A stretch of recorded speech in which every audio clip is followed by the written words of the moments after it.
At Baobab Studios, we're focused on doing immersive storytelling in virtual reality with characters that audiences can fall in love with. When I watch animation, I feel that I'm taken back to that 5-year-old sense of self where I thought anything was possible. And our mission is to inspire the world to dream by bringing out your sense of wonder. Whoa. I had been working for over 20 years directing feature animated films and put on a VR headset for the first time. It blew me away. It's like this undiscovered frontier. We see virtual reality as a new medium for telling stories and creating great cinematic experiences that are character-driven. It allows people to be taken to places and to worlds that otherwise wouldn't exist. When audiences saw Invasion, they reacted to the world and the characters in ways that we never imagined. And that interactivity and that connection and that eye contact was really significant, and we realized we were really onto something. So then when hand controllers came out, we started our next piece, Asteroids, determined to make the viewer a character inside this story that had hands that could actually interact with the world around them. Crow the Legend was a piece that we always wanted to do from the very beginning. It started off as a Native American folktale that was spread through word, and we are turning it into a VR animation to take the story to the next level. Hey, that sounds like Crow. Another way we look at what we're doing at Baobab Studios is to take advantage of what we already know about the empathy of filmmaking and cinema and the interactivity of games and the motivation to act that we have in real life when things really matter and we really care. And so when we have all those pieces of the puzzle working together, then we have an experience that's unlike an experience you could have in any other medium. You can carry the lantern and come with me.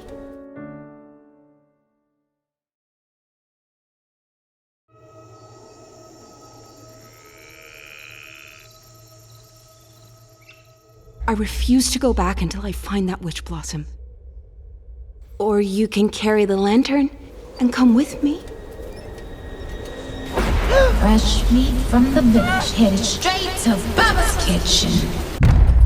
Who dares to enter my forest?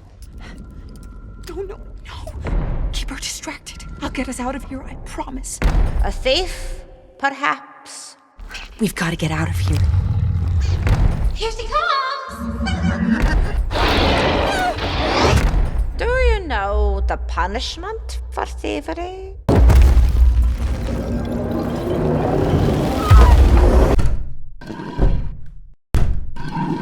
We're just trying to help our mother. Now, where were we?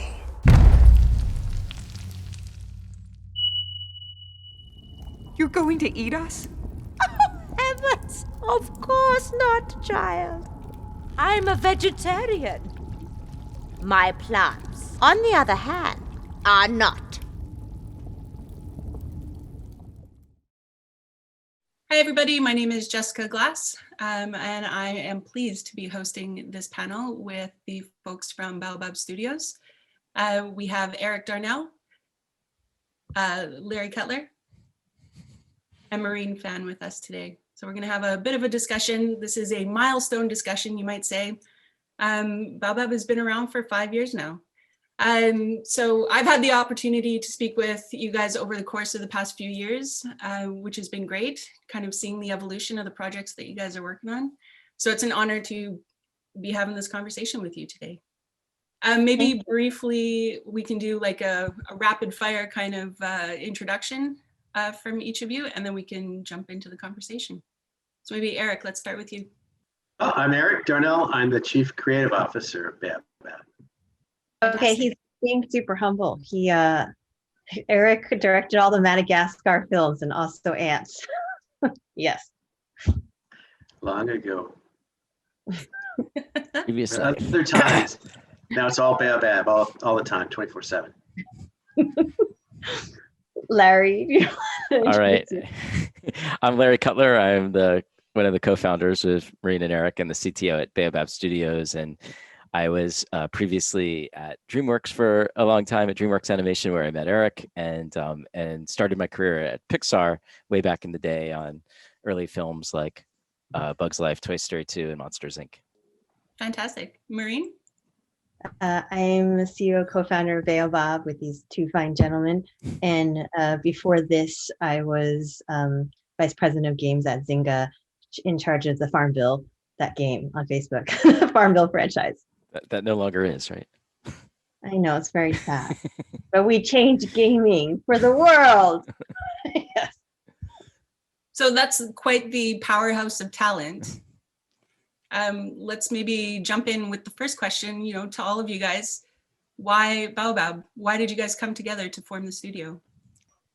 For me, I've loved animation since I was very young.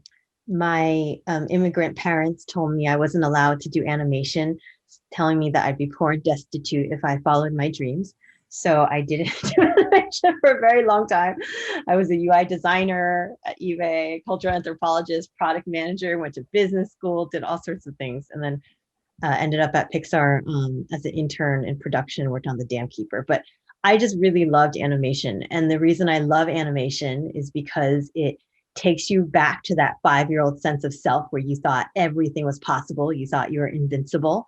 And that is what, I hope that all adults feel, and kids, that you still have that sense of wonder. So the mission of our studio is the reason I love animation. It's to inspire the world to dream by bringing out your sense of wonder and make you matter.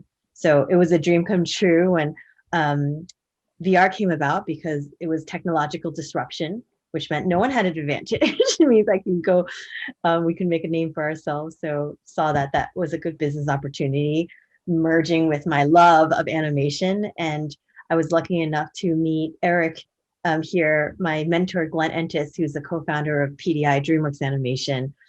He was my mentor, and he introduced me to Eric when I said, hey, I want to start an animation studio. Do you know any directors? And he found the best one. So I was very lucky.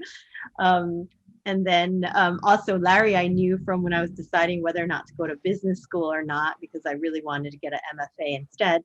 And I reached out to the Stanford Alumni Database, and Larry responded and told me not to go to business school, but he was at DreamWorks at the time, heading up all character technology. So we kept in touch. So when it came time to start this too, it's just perfect that we're, technical, business, and creative all together.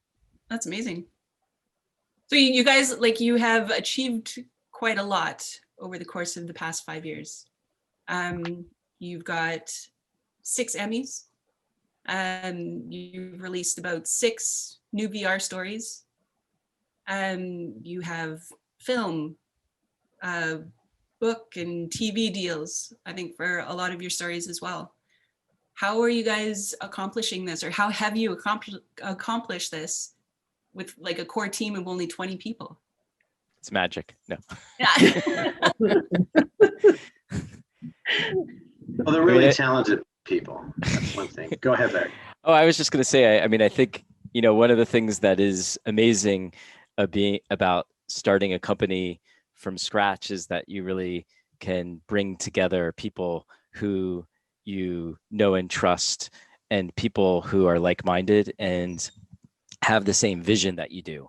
And it's that passion for doing something new, in this case, for creating, stories that have timeless tales of characters that you fall in love with, but told in a different medium and in different ways. And so we've just been lucky enough to be able to build a, world-class team of artists, of engineers, of storytellers. We've given them the opportunity to come together and to be able to tell the stories that we want to make. And I think that has really allowed us to do things that, we certainly never thought possible 5 years ago. And, certainly, I think would be really challenging for a big studio to be able to do with, limited resources. Absolutely. What accomplishment would you say you're most proud of? To me, it's more like the library work that we've created. I think that for us, it's kind of like it's sort of signposts along the road of the journey that we've been on to try to understand what virtual reality is. And,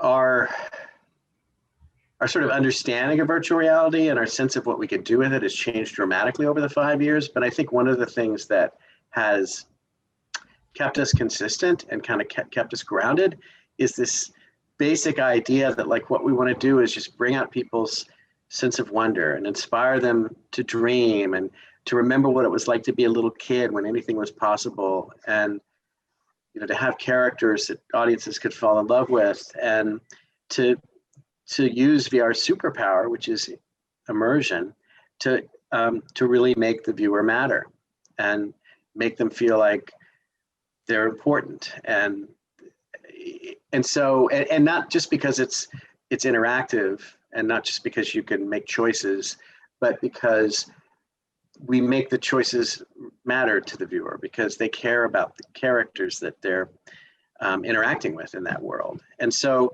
it takes us back to kind of this idea of character and story, and sort of having ideas for those things that can kind of transcend VR and are just hopefully good ideas no matter how they're manifested or how they're shown to audiences. And so by having that kind of high standard and by keeping that focus of inspiring people's sense of wonder, and it sort of kind of kept us on the rails when there's so many different directions that we could have gone.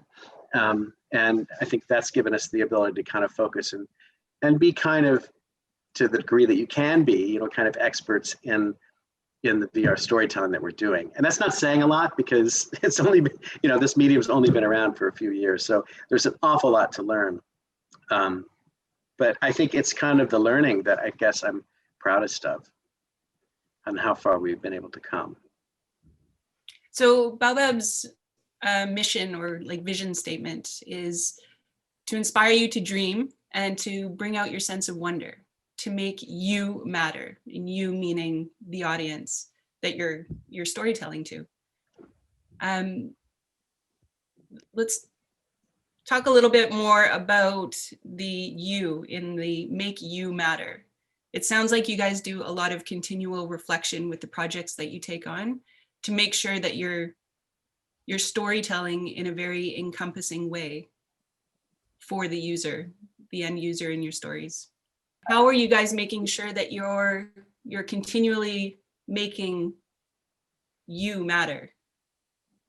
The previous question about which thing you're most proud of, that's probably the thing I'm most proud of, because I come from gaming, and several people in our tiny little studio of 15 are from gaming, but most are from film, and merging the two together has been a journey and a process. So I'm really proud of how, what Eric was saying, every single piece that we do, we are furthering our learnings about how to integrate you as a user into the experience. So in the beginning with Invasion, there were no hand controllers. There was nothing, right? There was just like the headset, and you could do eye tracking, and that's about it. So it was the first time we made you a little bunny.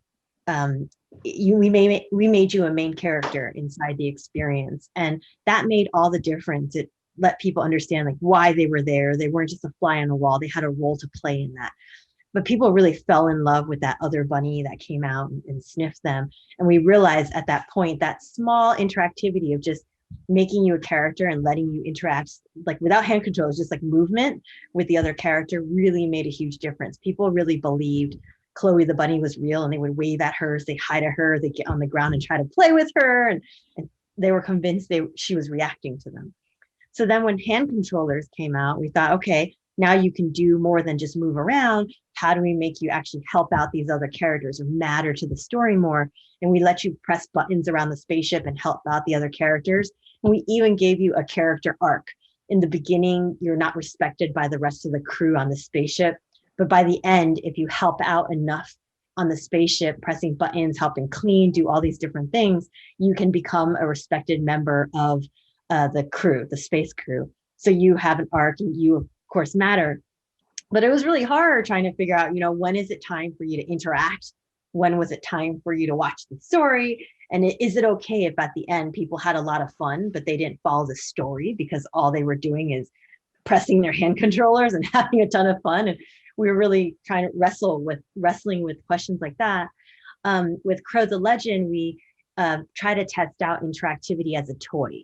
You know, when you shake a snow globe or you pop bubble wrap, it just feels fun. It doesn't have to have dire consequences. Like if you don't do the right thing, the world is going to end. So that was, we were testing out if that could be a valid form of interactivity, and it totally was. It was really fun. People enjoyed making it snow or making the flowers grow or conducting music of the planets. So we learned a lot from that. With Bonfire, it was the first project where we made you the main character. You now determine everything in the entire experience. We let you interact the whole time. It wasn't this, now it's time to interact, now it's time to watch. It's, you can interact the entire time. We rearranged the story completely based off of what you did at any moment.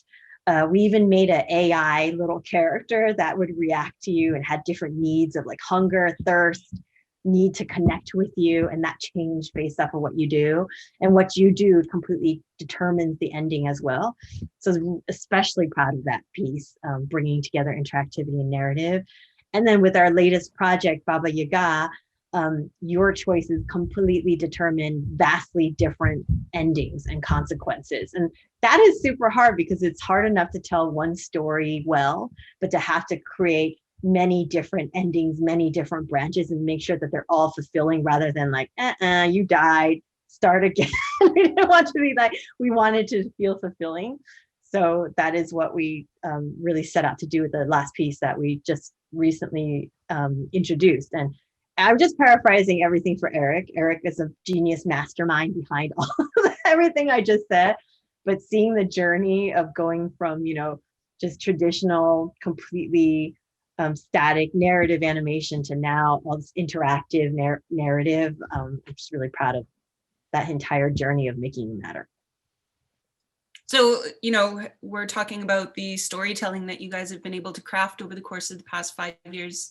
You know, there's a lot of the technology side of things that obviously needs to stay in tandem with that vision in order to make the whole thing work. You know, Larry, what kind of pipeline enhancements have you guys had to keep in consideration over the course of the past 5 years? Yeah, no, it's an excellent question. You know, I think when we started out on this journey, we naively thought that we could kind of use the same creative and technical tool sets and just create like an animated short in 360. And we very quickly learned that we didn't know anything and that it really was a new medium and it was going to require a new way of thinking. It was going to require a new kind of creative cinematic language. And, you know, one of the things, however, even in all that, that just was fundamental to us was this idea of you connecting with a character and you really thinking that there's this living, breathing, you know, illusion of life that comes from great animation. But now it's all running inside a real-time game engine. It's, you know, characters responding to what you do, whether that's something simple like eye contact or moving around based on where you are. You know, so on Invasion, when we started out, it was like, how do we actually capture that Pixar style, you know, character performance that we had been used to creating at DreamWorks and at Pixar, but running in real time in VR at 90 frames a second. And that was really the start of our pipeline, which we ended up calling Storyteller. And it's obviously grown a lot since Invasion. But, you know, when we started, we just looked at the other VR experiences and most games, to be honest, and the character performances, you know, you feel that the characters are kind of dead. You don't feel that empathetic connection that you have. And that was critical to Invasion being successful, to you actually feeling like you cared about that bunny, that you would want to protect Chloe. And so we basically built a whole tool set to allow us to, you know, really have these high quality character performances, but that are interactive and that can be responsive. And over the last, you know, 6 projects, we've taken great leaps and bounds to build a full real-time pipeline that allows, you know, our animators, it allows our artists and our engineers to be able to craft these interactive stories. And it's affected, you know, every part of our process. From Eric, when he writes a script, is now thinking about how the role of the viewer, what the role of viewer is, how all these different kind of tendrils and paths lead together and how we're going to encode that in the final experience. and it affects the way that we actually build projects. But most importantly, at its core is really how do we actually capture, just these characters up on screen. But now, as Maureen said, starting on Bonfire, they're like procedurally generated. So we have this AI little pork bun creature who is completely responding to what you do, but you still feel like you're actually watching pork bun. You don't feel like you're watching like just some mechanical robot moving across the screen. And that, in fact, that's probably what I was most proud of, is when we made that leap to where we can, both on Bonfire and Baba Yaga, where we could actually capture that same fidelity, but really in an AI character that is, much more responsive and interactive based on what you do. So with this latest project with Baba Yaga, it's a Quest exclusive. It is. So both Bonfire and Baba Yaga have been developed from the beginning for the Quest. And for those of the viewers who are not aware, the Quest is basically a mobile headset, so it's not tethered to a computer. And we've been very excited by the Quest when it came out, just because it allows it to be really a mainstream product, because you don't have to have a high-end gaming PC and be, like tethered up with a bunch of cords to it. But the challenging part is that it's processing on a 4-year-old mobile phone chipset. So basically, we had been used to having to have something running at very high frame rates on a high-end PC. And then all of a sudden for Bonfire, we had to have it running on, the equivalent thing from your 4-year-old mobile phone. And so everything that we've done, we've been like, from a design standpoint, from the very beginning, if we know what our box is, and Eric's been great about saying this, then we can design something that fits within that pipe in that box. And so that the fact that it's running on the Quest is something that we have completely designed for and really embrace those constraints. And I think the results are probably even better than if we didn't have those constraints, because oftentimes when you place constraints on yourself, it forces you to actually think differently and to do things you wouldn't have thought possible. I'm curious, with the controllers, hand controllers within a Quest type environment, take those controllers away and you have a more human experience within a VR experience. I think that Baba Yaga kind of takes that to heart. Yeah, so we've been really looking forward to the day where you didn't need these controllers. And there's nothing more intuitive than being able to just use your hands, and especially for the types of experiences we do. And in fact, for Crow, one of the things that Eric was really like adamant about from the beginning when we talked about making it snow is that you don't have to press any buttons. Like, we learned from in Asteroids that actually, like, pressing a button on a controller when there's like 5 different controllers and there's triggers and everything else is really complicated. And so in order to make it snow, you just wave your hands and things emanate from your hands. And people found that really intuitive. And so we were like, what would be even better is if you didn't have to hold on to the controllers, because once you have them, there's this affordance that, like, oh, I should be pressing buttons and I should be interacting with all these things. And it's kind of like a barrier. And so, we were really excited when, as we were in development on Baba Yaga, Oculus came to us and was like, hey, this is, one of our early features to have hand control, hand tracking that's, just tracking your hands natively. And so, we worked from very early on to make the version of Baba Yaga that has hand tracking in it just as responsive. And in fact, what's really cool about hand tracking is then you actually get your fingers moving. So you can actually, they're tracking your fingers. So for example, in Baba Yaga, you get to play with these cute little, what we call baby chompies, these little, you're in the forest. And one of the things that you could do that the baby chompies are very sensitive to is to be able to poke them. And this doesn't quite work with hand controllers because your hands are just there, but you can actually go in now in the hand tracking version and actually poke them with your finger, because it's, the Quest headset's actually tracking your individual fingers. It's a much more tactile experience. And that's incredible. I understand you guys did a very unique premiere for Baba Yaga. Maureen, can you maybe speak a little bit more to that? Yeah, it was wild. We, because of COVID and the pandemic, we couldn't have the normal premiere that we usually do with the red carpet, photographers and everything. So we thought, why not do it in VR, given that we create VR? So we made this set inside VR. It had a lobby, like a theater lobby. There was a step and repeat. There were handlers. There was a main area with a stage with seats.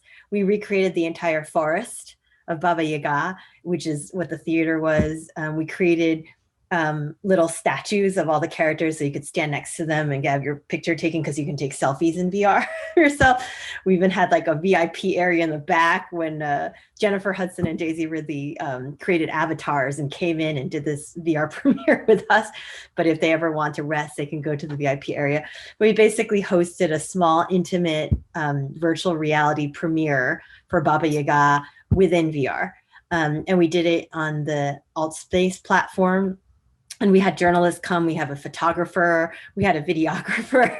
And so all of us, along with Jennifer and Daisy, would sit down in front of the step and repeat, take pictures. And we co-hosted this also with Tribeca Film Festival, who has premiered 5 of our experiences. And they're very technology forward. So that's great. And Jane Rosenthal is one of our advisors who founded Tribeca Film Festival. So it's always great to have her with us. And also Glenn Keane, who is the legendary Glenn Keane, who you all know. He's also an advisor of Baobab and has helped us tremendously. So he also came and he moderated a panel between Eric, me, Daisy, and also Jennifer. So that it was just crazy. We were able to take all the pictures and like send them off afterwards as though it was a real premiere. It was super cool. So is that the future of premieres now? Is that the way you guys are going to do Well, it? we got to get headsets into everybody's hands. We had to, send out headsets to people. But yes, with COVID, VR Quest headsets are selling like hotcakes. I think it was the device to purchase, especially with the lower price point and the fact that it's wireless. So that really helped. And also because of, I think it's partially because of the form factor and the price point, but also COVID, people really want to be able to connect with each other. And it was amazing because people were all over the place. Jennifer Hudson was in Chicago. I think Daisy was in London. We were in the Bay Area. We had Glenn was in LA. There were people in Europe. People Canada, all over the place. So we were really happy that we could still be in the same place together, even being really far apart. You guys have worked pretty extensively with some very, very impressive talent over the course of the projects that you've been doing. I'm curious, you've worked with Oprah, you've worked with John Legend, and now you've got Kate Winslet and Daisy Ridley in the latest project here as well. How do you go about choosing the talent, and how are you getting them involved? We're very lucky. It's largely because of Eric. A lot of the talent wants to do like innovation and storytelling, right? They're artists, they love it, but they want to make sure they work with someone reputable. And so Eric, of course, with his amazing background, having directed all the Madagascar films and Ants, has worked with some amazing talent. And so that makes them definitely feel safe to be able to work with somebody who really knows how to work with actors and has a lot of directing experience. So they're very attracted to being able to work with Eric. But also we had these amazing themes within our experiences. Crow the Legend was about diversity, inclusion, self-sacrifice, community. Baba Yaga is about female empowerment. It's an all-female cast.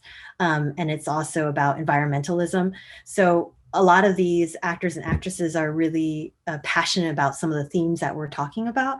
And so they are just excited about working with us. The truth is we are a little indie studio. 15 people, so we don't have money to pay all this amazing talent. So we're just very honored that they're, excited and willing to partner with us on this. And it's not just being voice talent.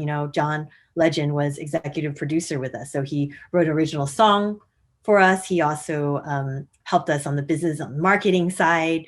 And Jennifer Hudson is the executive producer on Baba Yaga. So same thing. So they're lending a lot more than just their voice because of their passion. Eric, you could probably speak a lot more to working with the actors and actresses. Well, I think they were also, they were everything Maureen said, but they were also interested in, what this could be, what is it like to be in a VR piece? What is the promise of VR? What is the future of VR? So they have this really open mind and excitement about the possibility of what's coming down the road, and wanted to get their feet wet, and see what it's all about. And, for me, it's just great because it's great for the project and for the company, because it's great to have those names on the marquee, and you can use it to get people to pay attention and all that stuff. But as a filmmaker, it's also great because there's a reason why these people are famous, and it's because they're really good at what they do, right? I mean, that's really what it comes down to. And so to have these really talented actors, in these projects just is another way that we can bring these characters to life and make them be believable, because the performances that these actors, provide, and the participation that they bring, and the collaboration and all the stuff that, they'll change the way a line is read, or, sit down and discuss a little bit about the story or whatever, and like to benefit from their expertise and their, history and their knowledge is great too. So for me, I'm thrilled that we've been able to trick them to join our projects. And we have a really great team of people here that are able, like I said, most people in the company are really experienced. And that means, experienced programmers and engineers and artists and animators and storytellers and lighters, but also experienced producers and people with their own history in the industry and their own connections with talent and agents. And, like you mentioned earlier, I think, we're publishing books based upon some of our IP, in large part because we have those connections and we can talk to people and get in the doors and make sure people understand what it is that we're doing. So it's just been really fortunate, I think, for the company and for me personally to be able to have sort of built this team of people who are not just really good at what they do, they're just really good at doing anything. Like we always say, people at Baobab have to wear a lot of different hats. And, sometimes that means that you're responsible for bringing the dessert in for the birthday party. And sometimes you're responsible for like completely, rethinking and recoding a whole new way of making characters move on screen. So it's great to be with a group of people that have that and share that, and are willing to do anything that they can to make this stuff come together. And of course, the actors are part of that too. It's that kind of ecosystem type of approach. And it speaks to, the namesake of Baobab as well, being that tree of life, bringing all of these different players together. So that's really cool. Just wanted to touch on the point that you brought up about the books or the book of art. Can we talk about that a little bit and what that project is? Larry, you can talk about it. About the art books? Yeah. Yeah. So, I mean, one of the things that has been really, I think it's actually been one of the most fun things to do is we created a art of book for Baobab for our first 5 years. I think we called it the beginnings because this is the beginning of what's going to be even better next 5 years. And it was really an opportunity for us to go and collect all of the amazing artwork that we've put together on each of our projects and to be able to kind of share it in in in one place, hopefully with other animation and art enthusiasts. And it was really just, I think, moving for all of us, though, because I was one of the people reviewing all of the text, and it was this really laborious process of constantly going through and making sure that what we were saying was correct and that we had the best pieces of art. But it just blew me away, and I think it blew Eric and Maureen away as well, of just how much, like how many amazing artists and team that we put together, and then also how we had all this amazing artwork, but that the actual, what often happens is that when you translate that vision into the final piece, it kind of loses something in that translation, and that didn't happen. What you see in those original pieces of artwork and that concept art actually directly translates into what you see in a VR headset or in a 2D version of a film that we've created. And it was just, it's really amazing to kind of see your history of the 5 years, played out artistically, and to take a moment to actually, to be able to reflect on that as a studio, but then to be able to, share that with the world as well. Absolutely. I'm looking forward to checking it out. I understand that there is a new project on the horizon called, I'm going to most probably mispronounce this, Namu. That's right.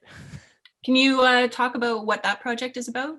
I understand Namu is actually Korean for tree, so it fits in with Baobab.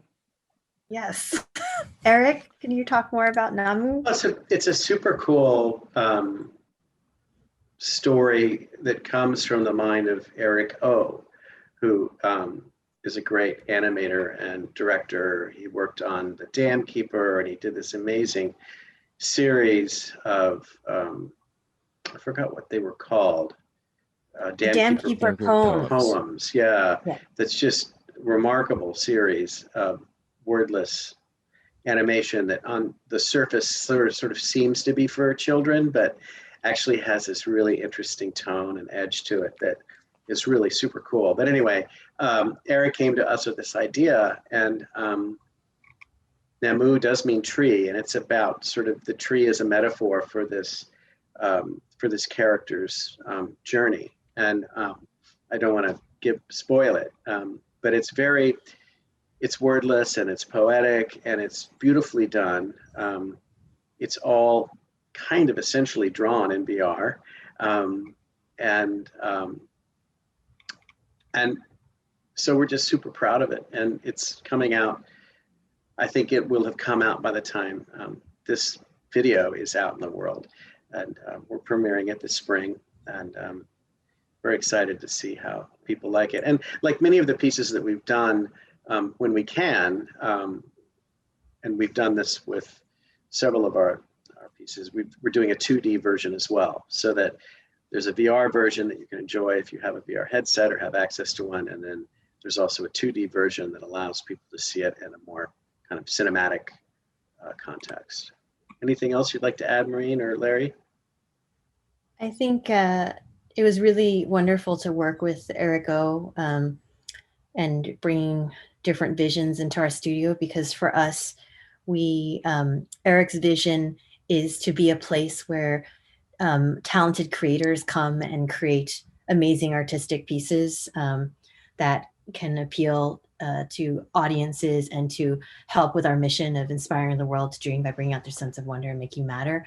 And so Eric O was a great first person to come. Actually, we've worked with other directors, and we're bringing in more directors, but it's very different from a lot of the pieces that we've created so far. And I'm really proud that we're able to bring such different visions into our studio and still make them happen.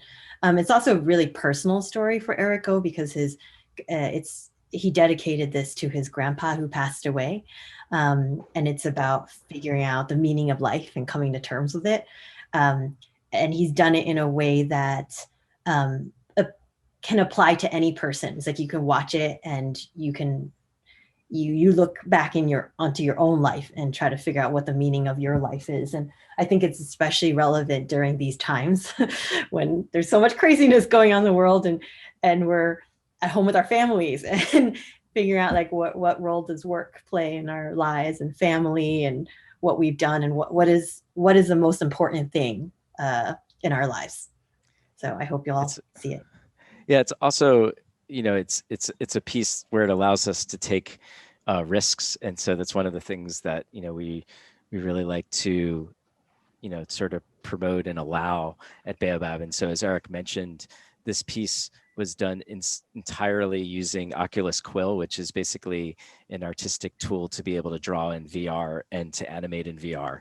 And it was a huge question mark of, can we actually create something that's just not like a set of drawings, but is really a cohesive story that's, has meat to it? Can we do all of that in Quill and basically have to retrain animators? We're used to doing CG animation, and this is effectively all 2D animation, but drawn in a VR headset. And the result is really, artistically amazing, and something that, you could never have created unless you actually use Quill. So it kind of captures something unique there. And but it's a great example of where we get to work with an amazing talent like Erico and have his own personal vision, and at the same time also get to break new ground in terms of how we tell stories and how we animate stories. Yeah, you guys are master storytellers, that's for sure. So it's very encouraging to hear about the projects that you guys are working on, and like you say, breaking new ground in what you can do technologically as well. I think that's really, really important. So, it's been 5 years. Look at everything that you've accomplished. Now, looking forward, what does the next 5 years hold? I think in one way, I think the direction is going to be the same. It's about having great characters and great stories, and looking for the best and the right opportunities to bring those stories to an audience. And so, we, even with our very first piece, Invasion, we were able to sign a deal with Roth Kirschenbaum. Joe Roth used to run Disney, to see about making a feature film based upon Invasion. And we've been, in discussions and talking with a lot of people across the animation not animation, but the entertainment spectrum, about ways that the work that we do could sort of fit in whatever they're doing. And we've got a couple of books being made about our work, and things that we can't talk about that are being made about what we're doing. But I think,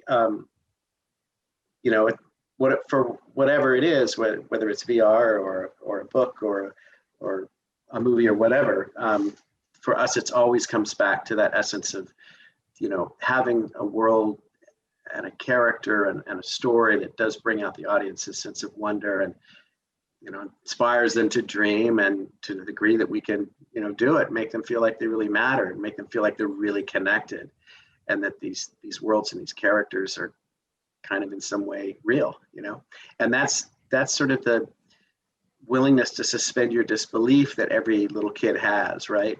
And VR kind of becomes a crutch maybe for the older folks, who have forgotten what it's like to feel like, anything could happen. And it's so amazing to put those headsets on. And like I said at the beginning, VR's superpower is this idea that you can be immersed in this world, and there's a percentage of your brain, portion of your brain that believes that it's all real. And when those characters come out and look at you in the eye and respond to how you react to them, and like that starts to, your reptile brain is going, this is all happening right here. This is really going on. And it's so easy to suspend your disbelief. And then, you're not just sitting in a chair watching something in a rectangle, you're in it, you're a part of it. And that empathy that you feel when you watch a movie and you look at a character and really care about them, you can actually turn into something even at an even deeper level of engagement, which is that you can actually act on that empathy. And the word for that is compassion. So to get people to actually really dig into their own empathy and be able to act upon that is something I just don't think you can do in any other medium. And that's what's been so exciting and fun about the journey that we've taken so far. and the way that we've been able to bring characters to people and allow them to connect with them. And so we'll just be continuing to do that kind of thing as we move forward. Well, I want to thank you guys for taking the time to celebrate this 5-year milestone. I'm looking forward to keeping the conversation going over the course of the next 5 years and beyond that as well. I think you guys do incredible work. It's incredibly inspiring just even to hear you talk about the work that's been done so far. I could talk to you for hours and hours about what you guys are doing. So thank you. And here's to the next 5 years.